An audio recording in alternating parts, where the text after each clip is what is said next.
Hermanos amados, buen día. Dios bendiga cada una de sus vidas. El Señor es bueno. Podamos acercarnos al Señor y crecer en el conocimiento de su palabra. Podamos rendirle culto en esta mañana. Podamos clamar también por las personas que están necesitando de nuestra oración. Inclina tu rostro por un momento y oremos primeramente por Patricia Castelo y su mami y toda la familia que están atravesando este tiempo difícil. Clamemos por la salud de su mamá principalmente y por cada uno de los enfermos en la iglesia, por todas las familias, González y por muchas familias en general, por las familias de La Paz que también están luchando contra el COVID, gracias al cielo que la mayoría están venciendo y que no están afectando tanto la salud como ha sido la anterior vez. Pero de todas maneras hay personas que están en riesgo. Oremos por ellos. Bienvenidos a este tiempo de congregarnos y yo creo que sí vamos a poder congregarnos pronto otra vez de manera presencial. Inclina tu rostro y ora conmigo. Señor amado Dios, Padre, te pedimos perdón por nuestros pecados. Te rogamos, Señor bendito Dios, que tú puedas permitir, Señor, que la mamá realmente de Patti, Señor, pueda estar de pie y podamos gozarnos con su sanidad, Señor. Que todo lo que están haciendo por ella, Dios, pueda hacer de tu mano lo que esté levantando su vida y dándole sanidad. Te rogamos que les des paz en sus corazones y fortaleza para pasar este tiempo sabiendo que está en tus manos, que no hay mucho que podamos nosotros hacer si no eres tú. Te pedimos por la familia González, Señor, por la salud de todos y también por cada familia, Señor, que está delicada, tanto aquí en la Comunidad Cristiana de Restauración como en la Comunidad Cristiana de Restauración de La Paz. Y también te pedimos por esta ciudad, por Tarija, y te pedimos por cada persona que esté, Señor Dios, enferma, y tú puedas levantar sus vidas. Te damos gracias por permitirnos, Señor, a través de Jesucristo, estar delante de ti para rendirte culto. Permite que nuestras vidas, Señor, sean consagradas a ti, en el nombre de Jesús, y todos podemos decir amén. Partiendo en este tiempo, también gracias a nuestro hermano Jotita, que ha podido darnos la palabra en el anterior fin de semana. Damos gloria al Señor, porque tenemos predicadores en la iglesia y hemos podido disfrutar también de cada persona que Dios ha usado para enseñarnos. Y bueno, se está preparando también un hermano con nosotros y vamos a tenerlo pronto predicando, ¿no? Miki, Dios te bendiga, gracias por tu disposición, compartiendo en Contracorriente y ahora también vamos a poder gozarnos de que Dios use tu vida, compartiendo la palabra. Miki López, Dios te bendiga. Y bueno, vamos a tenerte con nosotros también pronto. Podamos orar y podamos empezar este tiempo en las Escrituras. Nuestro compartimiento, la prédica de hoy, podemos titularla Él se entregó. Él se entregó. Juan 18, 1 al 11. No se olviden que la mayoría de las prédicas que tenemos son predicaciones expositivas y queremos llegar a realmente que sean así. Y vamos capítulo por capítulo en el Evangelio de Juan en este tiempo. Así que puedas tú estar estudiando Juan, puedas adelantarte a las enseñanzas, puedas saber aún mucho más que el predicador. Y Dios pueda glorificarse de esta manera, mostrando el hambre y la sed que tenemos cada uno en esta comunidad y todos los que nos escuchan y nos siguen de ese hambre y sed de la palabra del Señor. Oramos.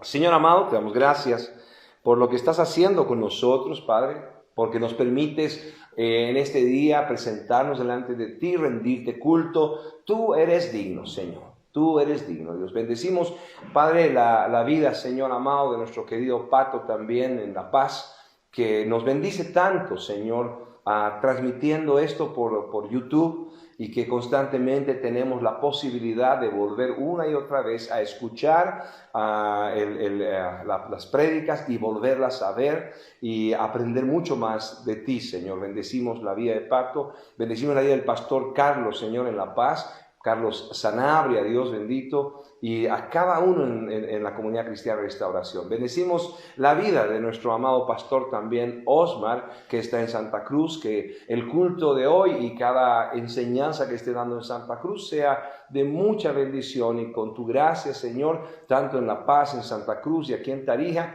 podamos honrarte a través de las Escrituras. En el nombre de Jesús disponemos nuestro corazón y todos decimos amén. Compartimos primero, la semana pasada, Juan 17, y fue una bendición grande poder escuchar a Jotita enseñándonos, y Dios bendiga tu vida, hermano amado. Podemos ver que el compartimiento en Juan 17 nos lleva a encontrar a Jesús orando al Padre. Jesús está orando al Padre, y su oración debe ser para nosotros no solamente un ejemplo, sino también que podamos nosotros entender que el Señor quiere muchas cosas para nosotros, pero no en el sentido como los herejes están hablando. Dios quiere que tú tengas mucho dinero, Dios quiere que tengas éxito personal, Dios quiere que te realices como persona. No está hablando esto el Señor, sino puntos muy claves que pudimos verlos con Jotita, y ahora podemos aún repasarlos y profundizarlos. Lo que veo primeramente es que Jesús primero sabe absolutamente que la hora ha llegado. Ahí en Juan 17 está mostrando que el deseo del Señor es que se cumpla el llamado que tiene delante del Padre. ¿Y cuál es ese llamado sino la cruz de Cristo? La cruz donde Él será el sacrificio por cada uno de nosotros y por todos los creyentes en la historia para poder salvarles. Él será ese sacrificio sin mancha, el cordero sin mancha que quita el pecado del mundo. El Señor se presentó como este sacrificio y no tuvo como algo tan desagradable, por más duro que hubiera sido, por más desagradable que hubiera sido, no lo vio como algo desagradable y duro simplemente, sino que estuvo dispuesto, preparado de antemano para dar su vida por nosotros. El título que puse a esta porción es Él se entregó, porque el Señor en ningún momento, aún en su oración diciéndole al Padre, la hora ha llegado, en ningún momento fue sorprendido porque le iban a crucificar, porque le iban a encarcelar, porque iba a sufrir castigo. En ningún momento fue sorprendido, porque Él es Dios y Él tiene todo en su control. Así como se presentó, y vamos a ver esto en los capítulos, en los versículos siguientes en nuestro estudio, vamos a poder ver también que Él mismo sabía lo que iba a suceder, y que si Él hubiera querido bajar un ejército del cielo o establecer inmediatamente su reino para ser defendido, lo hubiera hecho. Pero Él sabía lo que iba a pasar, y así y todo, Él se entregó por ti y por mí. En su oración, entonces, Él reconoce esto en el versículo 1 de Juan 17, y dice: estas cosas habló Jesús, y levantando los ojos al cielo, dijo: Padre, la hora ha llegado, glorifica a tu Hijo, para que también tu Hijo te glorifique. No había forma de sorprender a Jesús. Él mismo se entregó, como es justamente el título de nuestro compartimiento en Juan 18.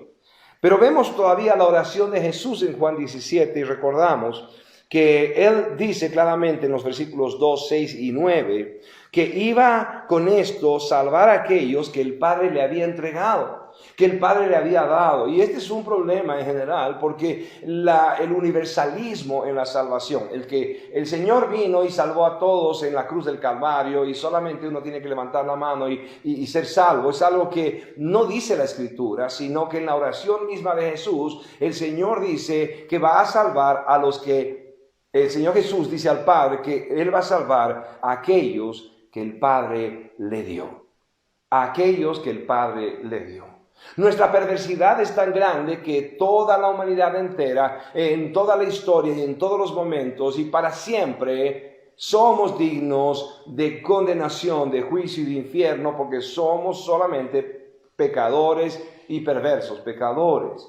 Por lo tanto, el Señor, en medio de todos, el Señor toma antes de la fundación del mundo las vidas, aquel que no tiene tiempo y espacio, y elige en medio de todos los pecadores, elige a quienes va a salvar. Y Él entrega estas vidas, aún en medio de que no existe tiempo y espacio para Él, a Jesús para que les salve.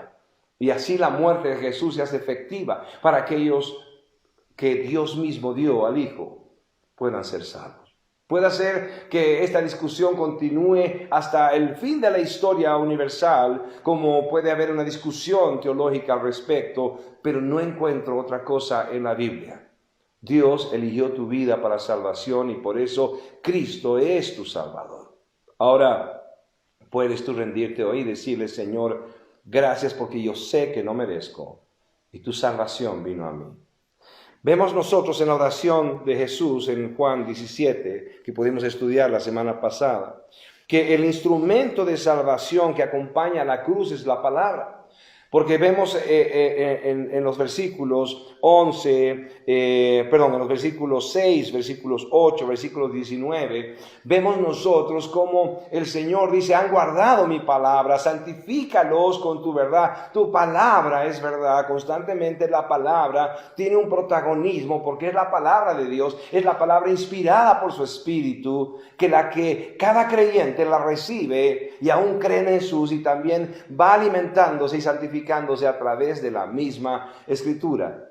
Si tu vida no está cercana a la Escritura, a la palabra, a la oración, entonces algo está pasando que te está llevando lejos de Dios. Algo estás haciendo que cada día estés más vacío porque Dios no está llenando tu ser por causa de que no estás cerca de su palabra.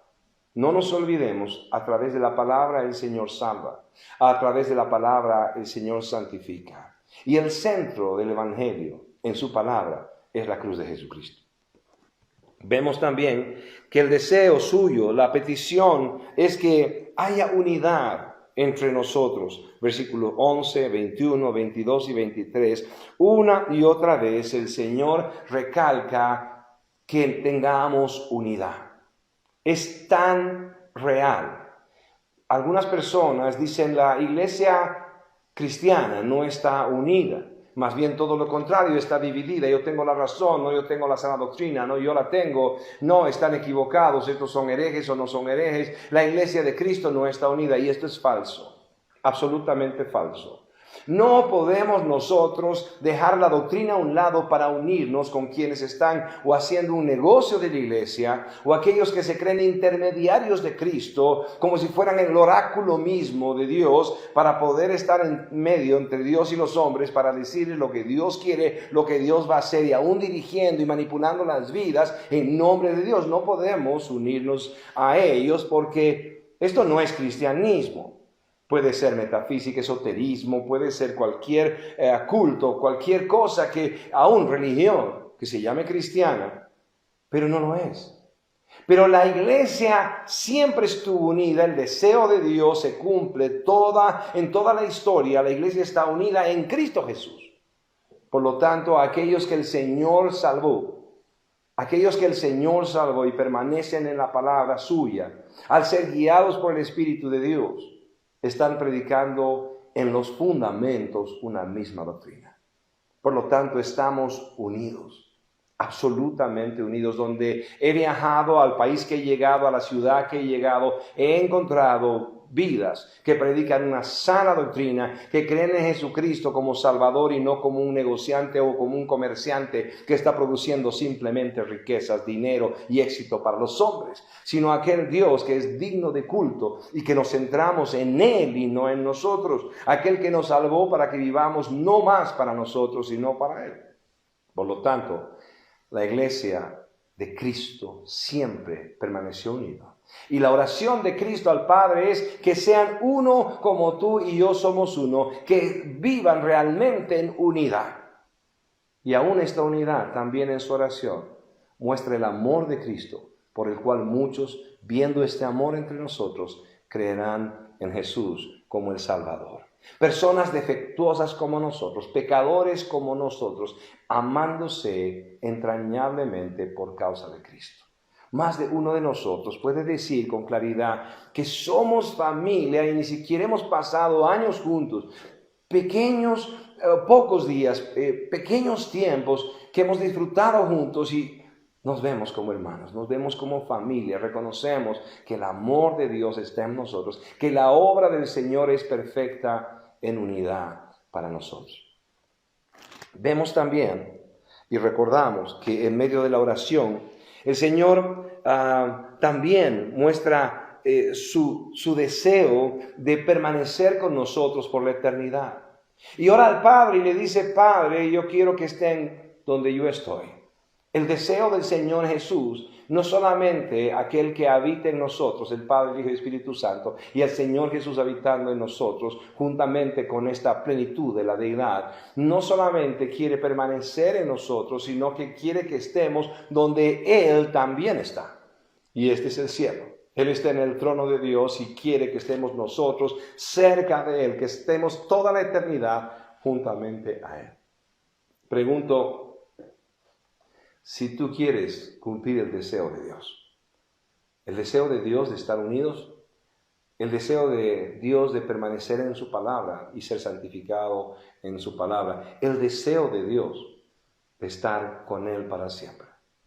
Si hay esto en tu corazón, si hay esto en tu mente, si es el deseo de tu vida, entonces el Señor es el que ha provisto todo esto en tu corazón, en tu ser. Que el Señor siga obrando en medio de tu vida. Cada uno de nosotros se ha preguntado en algún momento: Señor, ¿cómo me salvaste? ¿Cómo se te ocurrió tomar mi vida? Solo soy un pecador y no soy mejor que los pecadores que están afuera, y se te ocurrió salvarme. Realmente es la obra del Señor, y el deseo de Dios está expresado en la oración en Juan 17. Vemos también que, una vez más, el Señor en su oración está diciendo: Padre, que puedan ser uno y que puedan amarse. De tal manera que este amor entre nosotros, una vez más digo, sea testimonio para el mundo. Podamos ingresar en la oración, en el capítulo 18, que es el que nos corresponde. Podamos caminar en él. Leamos Juan 18, versículos 1 hasta el versículo 11. Dice: habiendo dicho Jesús estas cosas, salió con sus discípulos al otro lado del torrente de Cedrón, donde había un huerto, en el cual entró con sus discípulos. Y también Judas, el que le entregaba, conocía aquel lugar, porque muchas veces Jesús se había reunido allí con sus discípulos. Y también versículo 3, Judas pues, tomando una compañía de soldados y alguaciles de los principales sacerdotes y de los fariseos, fue allí con linternas y antorchas y con armas. Pero Jesús, sabiendo todas las cosas que le había de sobrevenir, se adelantó y les dijo: ¿a quién buscáis? Le respondieron a Jesús Nazareno. Jesús les dijo: yo soy. Y estaba también con ellos Judas, el que le entregaba. Cuando les dijo: yo soy, retrocedieron y cayeron a tierra. Volvió pues a preguntarles: ¿a quién buscáis? Y ellos dijeron: a Jesús Nazareno. Respondió Jesús: os he dicho que yo soy, pues si me buscáis a mí, dejad ir a estos. Para que se cumpliese aquello que había dicho: de los que me diste, no perdí a ninguno. Entonces Simón Pedro, que tenía una espada, la desenvainó e hirió al siervo del sumo sacerdote y le cortó la oreja, y el siervo se llamaba Malco. Jesús entonces dijo a Pedro: mete tu espada en la vaina. La copa que el Padre me ha dado, ¿no la he de beber? Para empezar, no solo reconocemos, como nuestro título dice, que es el Señor el que se entregó. No es que le atraparon, le tomaron y le mataron, sino que Él mismo se entregó sabiendo de antemano todo esto, como vimos en la misma Escritura. Pero por otro lado también tenemos que recordar que nuestra fe no es una fe en una fábula, no estamos detrás de una historia muy bonita no sé, las fábulas de Sopo, no estamos detrás de Marvel y una historia de algún héroe, no estamos detrás de alguna historia ahí inventada para poder tener simplemente un cuento que nos aliente. Estamos leyendo la Escritura hablando de territorio específico en el mundo y aún en un tiempo histórico determinado. Estamos tomando nombres de la misma Biblia que son nombres históricos de gente real, de carne y hueso que existió. Aún los incrédulos están tratando una y otra vez de determinar que la historia no fue dividida entre el nacimiento de Cristo entre Cristo y el nacimiento de Cristo, o hemos nacido antes de Cristo o después de Cristo. Esto ha sido establecido porque la historia ha reconocido la veracidad del hecho. Jesús nació, como también Jesús murió. Están tratando de desechar el concepto de haber nacido antes o después de Cristo en la historia, pero es así. Estamos frente a un Dios histórico, una religión histórica, y estamos con un Dios que no solamente ha afectado toda la historia, sino que sigue afectando y está presente. ¿Cuántos pueden decir amén? Ahora, en medio de esto, veamos versículo tras versículo. Capítulo 18, una vez más, y podamos leer los primeros 2 versículos. Habiendo dicho Jesús estas cosas, salió con sus discípulos al otro lado del torrente de Cedrón, donde había un huerto en el cual entró con sus discípulos. Y también Judas, el que le entregaba, conocía aquel lugar porque muchas veces Jesús se había reunido allí con sus discípulos. Un lugar específico, el torrente de Cedrón. Si vemos en las Escrituras, vamos a encontrar que sucedieron muchos hechos distintos en el torrente de Cedrón. Pero ¿qué nos interesa inmediatamente? Que es un lugar donde constantemente el Señor Jesús se reunía con los discípulos. Una y otra vez estuvo con ellos allá. Es tan precioso ver cómo es un ser humano que es 100% Dios, pero es 100% humano, 100% hombre, y necesita un espacio físico para reunirse con ellos constantemente. Y aquí ha elegido un lugar especial, un lugar histórico donde pasaron muchas cosas, pero el Señor también estaba ahí con ellos. Ahora, este lugar no tenía algo metafísico especial. Cristo era el especial, y la unidad de ellos con Cristo era lo necesario, lo importante.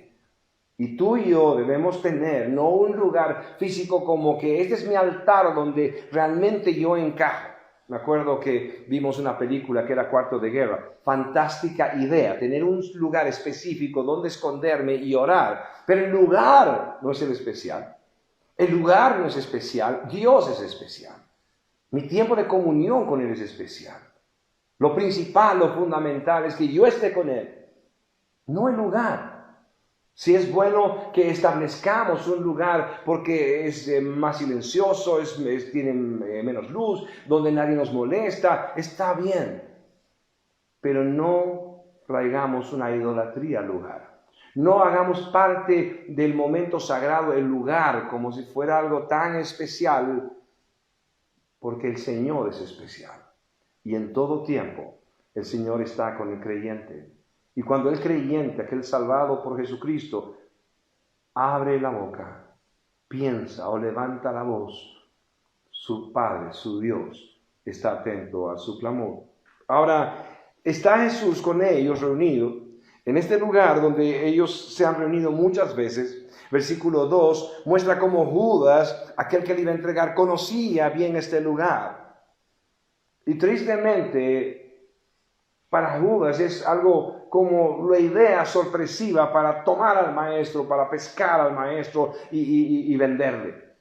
Pero para Jesús solamente era el lugar que antes había sido el lugar de reunión, oración, clamor, enseñanza, pero ahora era el lugar que Jesús había elegido, donde se iba a entregar.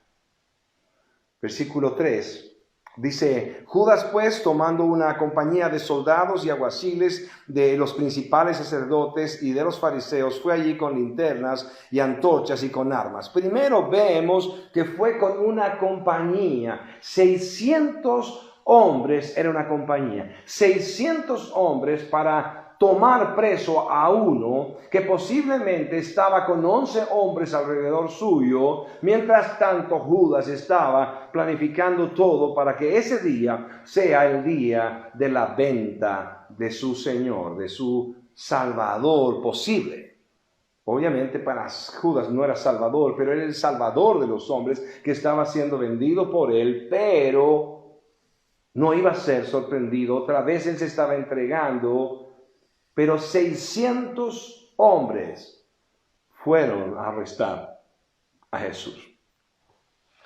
Volvemos a leer el versículo 3. Judas pues, tomando una compañía de soldados y alguaciles de los principales sacerdotes y de los fariseos, fue allí con linternas y antorchas y con armas.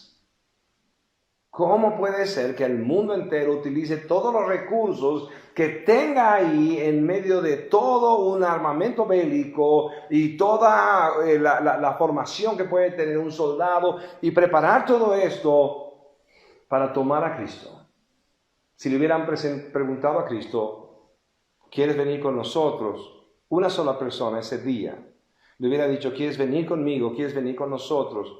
Queremos arrestarte, queremos tomarte preso. El Señor le había dicho: aquí estoy listo. Pero ahí está el mundo, descomunal en su odio, descomunal en su aborrecimiento a nuestro Cristo y a la fe de Cristo. Vemos el versículo 4, el 5 y el 6, y podemos leer lo siguiente. Pero Jesús sabiendo todas las cosas, como dijimos, que le había de sobrevenir, se adelantó y les dijo: ¿a quién buscáis? Y le respondieron: a Jesús Nazareno. Jesús les dijo: yo soy. Y estaba también con ellos Judas, el que le entregaba. Cuando les dijo: yo soy, retrocedieron y cayeron a tierra. 600 soldados, más alguaciles y otros hombres que venían para prenderle. El momento que el Señor Jesús dijo lo que hemos estudiado varias veces en Juan, dijo: yo soy, el término para referirse a Dios mismo. Recordamos que cuando Moisés iba a hablar con Faraón, el Señor le dijo que vaya en nombre de yo soy. Algo que los judíos podían entenderlo con claridad, el yo soy. Pero cuando dijo yo soy, no lo dijo simplemente para mostrar su identidad, sino que el poder que había en medio de él emana, porque es Dios mismo y hay más de 600 personas tumbadas al suelo. No para hacer un show, no para traer más ofrendas y diezmos al alfolí, sino para mostrar su poder. Aún después de eso, uno no puede entender cómo puede ser que toda esa multitud que ha caído al suelo después de que él dijo simplemente yo soy, no se convirtió toda esa totalidad. Se predica mucho sobre poder y milagros. Se habla mucho de poder y milagros para decir estamos con Dios porque hay poder y milagros en medio de nosotros. Pero aun que haya poder y milagros, si no es Cristo el que a través suyo te convierte, si no es Dios el que te trae a los pies de Cristo, si no es el Espíritu de Dios que te convence de pecado y te lleva a una nueva vida, te regenera y te da vida y te da fe, no serás salvo. Por lo tanto, podemos presentar milagros y todo lo que hacen todas las sectas y todas las religiones, milagros, prodigios y lo que sea, y el hombre aún, seguidor de esta secta, seguidor de esta religión, no se convierte a Jesucristo por más adepto que sea. Simplemente puede ser religioso, pero salvo solamente por medio de Dios, que nos arrastra a los pies de Cristo, por medio de su Espíritu que nos convence de pecado y nos lleva a Él. No importó que toda esa multitud caiga al suelo. No importaron todos los milagros que vieron de Jesús, las multitudes para que se conviertan. En medio de todos los que iban a gritar crucificadle, en medio de todos ellos había tanta gente que había visto milagro tras milagro y no se había convertido a Jesús. Porque no importa la estrategia, no importa que anotes el plan de marketing para este año de la iglesia y digas lo que vamos a hacer va a ser esto para atraer a la gente y vamos a hacer aquello para atraer a la gente. Por la locura de la predicación del Evangelio, el Señor salva a los hombres y el centro de la predicación sigue siendo la cruz del Calvario. Ahí el Señor mostró todo su poder y aún así continuó su arresto y cada uno de ellos siguió cumpliendo su plan y obedeciendo sus órdenes de tomar preso a Jesús. Veamos entonces. Volvamos a leer del versículo 4 al versículo 6. Pero Jesús, sabiendo todas las cosas que le habían de sobrevenir, se adelantó y les dijo: ¿a quién buscáis? Le respondieron: a Jesús Nazareno. Jesús les dijo: yo soy. Y estaba también con ellos Judas, el que le entregaba. Cuando les dijo: yo soy, retrocedieron y cayeron a tierra. Versículo 7. Volvió pues a preguntarles: ¿a quién buscáis? Y ellos dijeron: a Jesús Nazareno. Versículo 8. Respondió Jesús: os he dicho que yo soy, pues si me buscáis a mí, dejad ir a estos, para que se cumpliese aquello que había dicho: de los que me diste, no perdí ninguno. El amoroso Cristo. Algo tan importante para nosotros que somos llamados a imitarle. Él está siendo tomado. Él está siendo tomado y sabe lo que va a pasar. Él va a tomar una copa, como dice la Escritura, tremenda. Algo que va a ser sacrificio, dolor, sufrimiento, humillación. Y está con ellos y lo que está diciendo es: me buscan a mí, yo soy, no arresten a ninguno más, solamente a mí. Primero, porque Jesús sabe que el sacrificio de todos ellos juntos no serviría ni siquiera para salvar a uno. Todo el sacrificio de ellos no serviría para salvar a uno. No podríamos poner ninguna figura de Pedro, de Juan, de ninguno de los que estaban ahí y hacer una estatua para que oremos, ni tampoco podíamos poner su nombre en nuestra oración para que nos escuche, porque ni siquiera el sacrificio suyo ni la muerte de ellos en grupo total podía traer a alguien a la salvación. Solo el sacrificio de Jesús era suficiente. No necesitaba venir en grupo, en manada, no necesitaba venir con nadie más. Era solo Cristo el que debía ser sacrificado, porque solamente su muerte es expiatoria por nuestros pecados.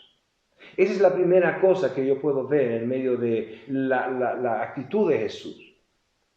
Me están buscando a mí, entonces tómenme a mí, pero no toquen a ellos, no tomen sus vidas. Por otro lado, dice, para que la Escritura se cumpliese, de que no ha perdido a ninguno de ellos. Y no los pierde en esta vida. No los pierde en esta vida, mientras tanto que Él está y ellos siguen vivos. Pero por otro lado, no los pierde jamás. Se pierde Judas porque era hijo de perdición, como vimos en Juan 17 y nos los enseñó nuestro hermano Jotit. No se pierde ninguno de ellos, porque son suyos. Así como si tú realmente eres de Cristo, no te perderás jamás. Y aunque parezca algún momento que has caído y que no hay salvación para ti, que algún momento has pecado contra Dios y no hay perdón para ti, si el Señor ha tomado tu vida, el que empezó esta obra, la terminará hasta el día de Jesucristo en tu vida. Porque si es el Señor el protagonista de tu salvación y no tú, entonces es gloria para el Señor y es obra de Dios. Pero si tú tienes algo que ver con tu salvación, porque tienes un buen corazón, porque tienes buenas obras, porque estés haciendo esto o aquello, entonces Cristo no te salvó. Porque ni un poco de lo que aumentes tú, ni aun toda la muerte de los apóstoles, podía salvar a uno, como tú mismo no puedes conseguir salvación, si no es por medio de la obra de Jesucristo, aquel que te salva. Deposita toda tu confianza solo en Jesús. Puedas mirarte a ti mismo y saber que tienes que caminar un camino hacia la santificación, que tienes que apartarte del mundo del pecado, que tienes que seguir creciendo en Cristo Jesús, que tus sueños tienen que ser cada vez más cercanos a los sueños de Dios, que la petición de Dios en su oración tiene que ver contigo en verdad. Pero aún si caes, abogado hay en Jesucristo para aquellos de los cuales Dios salvó en ese tiempo y hasta que Él venga.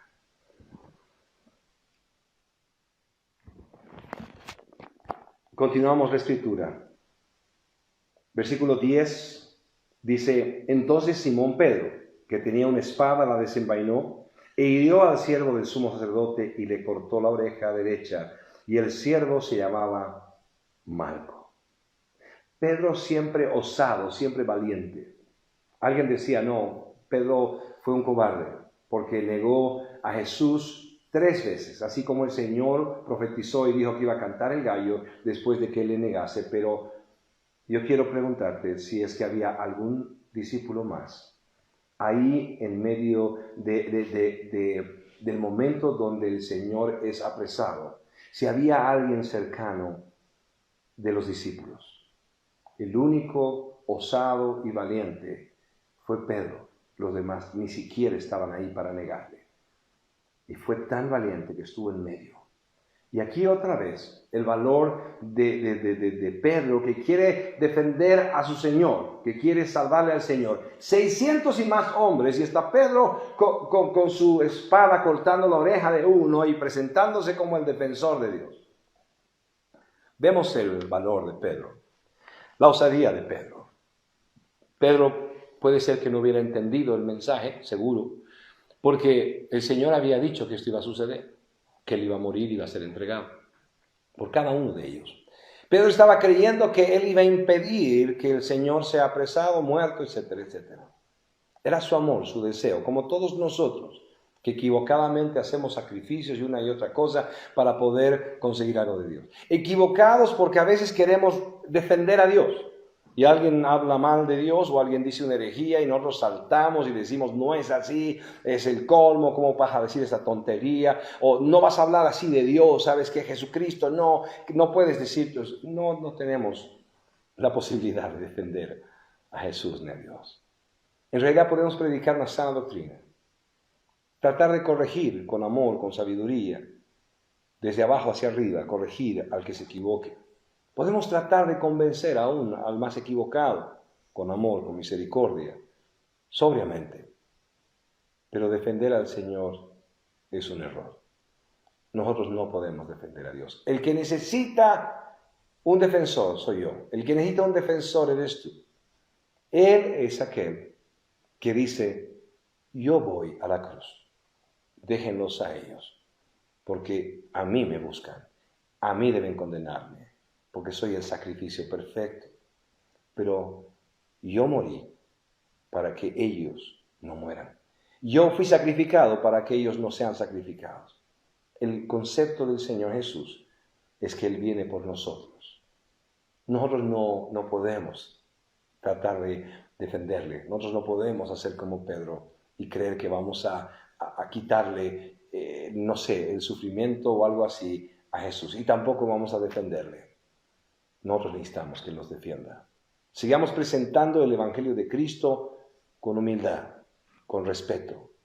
No seamos aquellos que son tropiezo para otros y que hacen aborrecer a Cristo por causa de nuestras pasiones de querer ganar en una discusión. Podamos siempre mostrar el amor de Dios sobre todo, ese amor que respeta, ese amor que se humilla y aún que puede dejar a los demás la última palabra. Dios nos dé gracia para presentarnos de esta manera. El último versículo para terminar esta porción, el versículo 11 dice, Jesús entonces dijo a Pedro, mete tu espada en la vaina, La copa que el Padre me ha dado, ¿no la he de beber? Una vez más, el Señor sabía todo lo que estaba sucediendo, todo lo que iba a pasar. El Señor mismo eligió el lugar donde iba a ser entregado. El Señor sabía el momento que iba a pasar y estaba ahí sabiendo, como dijo en Juan 17, la hora ha llegado. Y como vimos en Juan 18, Él sabía que esto iba a pasar y fue el protagonista otra vez para manejar todas las cosas, para controlar todo en ese momento y ser entregado como tenía que ser para salvar tu vida y salvar mi vida.